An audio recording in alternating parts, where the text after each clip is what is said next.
Qajeelfama jireenya koo. Timootiyos isa lammaffaa 3:16. Caaffanni qulqullaa'aan hundinuu geggeessaa Waaqayyootiin caafame.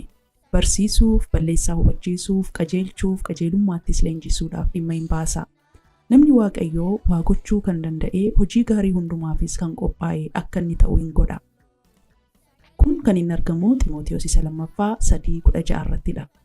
Nama konkolaataa konkolaachisu agartanii? Namni konkolaataa konkolaachisu jalqaba warshaa konkolaataa sana hojjeterraa macaafa akka itti konkolaataa konkolaachisan, akka itti gaazii itti naqan, akka sirriitti itti fayyadaman kan namatti himu qajeelfama fudhachuu qaba. Akkasumas seera karaarraa beekuu qaba. Namni qajeelfama sana hin dubbisiin konkolaataa cabsuu danda'a. Akkasumas ofii isaa fi miidhamuu danda'a. Namoota kaanittillee miidhaa fiduu danda'a. Namni yeroo meeshaa wayii uumu qajeelfama isaa wajjiniin uuma.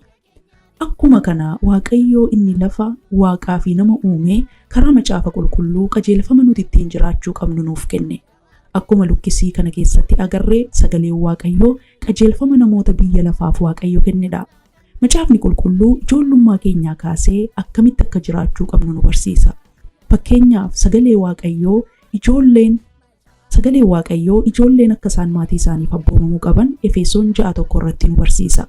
Dabalataan akkamitti akka mana dhaabbannu, akkamitti akka namoota wajjin jiraannu, akkamitti akka hojii hojjennu, akkamitti akka horii yookiin qabeenya keenya fayyadamnu nu barsiisa. Bara dhalannee kaasee hanga dulluma keenyaatti akkaataa itti jiraachuu qabnu macaafi qulqulluu nu barsiisa. Kanaaf namni akkaataa itti jiraachuu qabuu fi seera jireenyaa kan Waaqayyo uumaan keenya nuuf kenne yoo baruu barbaade macaafa qulqulluu dubbifachuu qaba. Macaafni qulqulluu waan gaarii baay'ee nama barsiisa. Barumsi macaafa qulqulluu keessatti barreeffamee jirus yoo barannee ittiin jiraanne waan hamaa baay'eerraa nu eega. Kanaaf macaafa qulqulluu haa dubbifannu. Yeroo kana dhageessanii gaaffii jireenya keessan keessaa qabdu. Gaaffii jireenya keessan keessa jiru hundumaaf deebii kan qabu sagalee Waaqayyooti. Egaa yeroo dheeraadhaaf sagalee Waaqayyoo hin dubbisnellee yoo ta'e har'aa jalqabaati sagalee Waaqayyoo dubbisaa ittiin fayyitu eebbifama.